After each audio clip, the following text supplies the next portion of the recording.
তো হ্যালো বন্ধুরা, আসসালামু আলাইকুম, শুভ বিকেলের শুভেচ্ছা। তো চলে আসলাম দার্জিলিং গোর্খাল্যান্ড বাতাসিয়া।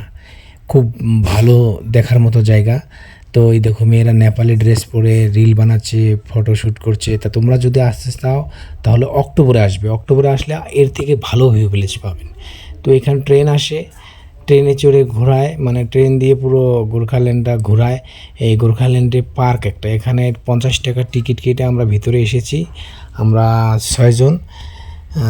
মজার প্লেস, মানে ব্যাকগ্রাউন্ড বলতে গেলে একটু মানে ঘোলা। তো তোমরা যদি আসতে চাও অক্টোবরে আসবে, কম খরচায় দার্জিলিং ঘুরে সুবিধে পাবে। মানে এখন বৃষ্টির সিজন, ওই জন্য আমরা ওয়েদারটা অত ভালো পেয়ে। তোমরা যদি আসতে চাও অক্টোবরে আসবেন, এটা আমার অনুরোধ। তাছাড়া আসলে অত ভালো লাগবে না ঘুরে। এরপরে দেখাবো আমরা তোমাদেরকে টাইগার হিলস, জিওলজি পার্ক। তো সবাইকে আন্তরিক শুভেচ্ছা ও শুভ বিকেলের শুভেচ্ছা। Thank you every.